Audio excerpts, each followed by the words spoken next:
ثالثة إعدادي، أهلا بكم. النهارده معانا سؤال مهم وبيتكرر كتير في الامتحان، بيقول لك أوجد عدد حلول كل زوج من المعادلات. ويجيب لك هنا السؤال الأولاني، المعادلة دي اللي هي س زائد 2 ص بتساوي 1، و2 س زائد 3 ص بتساوي 12. إزاي نحلها؟ أسهل طريقة هتخلي المعادلات تحت بعض، بس بشرط السين تحت السين والصاد تحت الصاد والحد المطلق تحت الحد المطلق. يبقى دي المعادلة الأولى، نحط دي تحتيها بمرتبة بس. 2 س زائد 3 ص تساوي 12. ونروح نجيب النسبة بين هقسم معامل السين على السين ومعامل الصاد على الصاد والحد المطلق على الحد المطلق.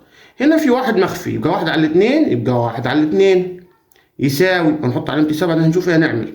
2 على 3 ماشي، 2 على 3 يساوي 1 على 12، 1 على 12. هتلاحظ حاجة، هتلاقي النسبة بين معاملات السين لا تساوي النسبة بين معاملات الصاد لا تساوي النسبة بين الحد المطلق. وفي الحالة دي لما يكون كلهم ولا واحدة تساوي التاني، يبقى عندك المستقيمان ايه شكلهم؟ قال لك المستقيمان متقاطعان. طيب تمام، طب طالما متقاطعان في نقطة يبقى عندك الإجابة هتبقى واحدة بس. يبقى هنا أوجد عدد الحلول، هقول له منها حل واحد، حل واحد. خلاص؟ يبقى لو النسبة بين السينات لا تساوي الصادات لا تساوي الحد المطلق، يعني كلهم مش بيساووا بعض، يبقى المستقيمان مالهم؟ يسألك متقاطعان. طب انت عارف لما يكونوا متقاطعان يبقى ليهم حل واحد.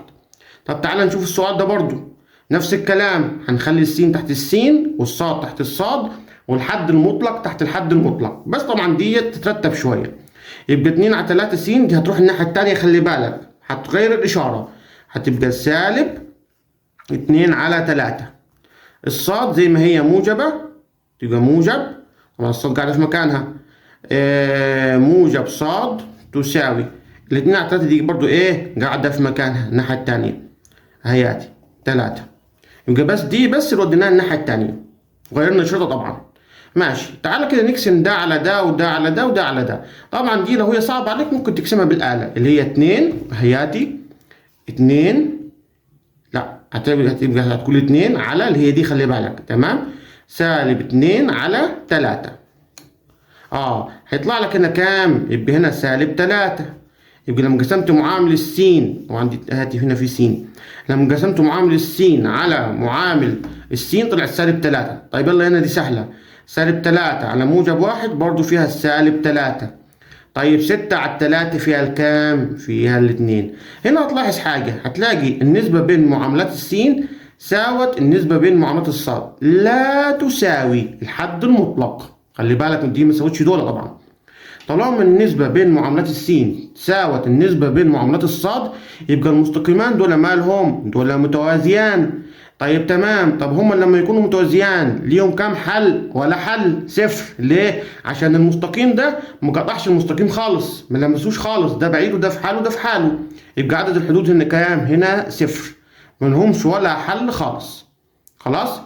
اما لو انت حليت السؤال وطلعت في مسائل تانية هتلاقيها ان معاملات السين ساوت معاملات الصاد ساوت الحد المطلق، يعني كلهم يساووا بعض، في الحالة دي بيبقى المستقيمان منطبقان.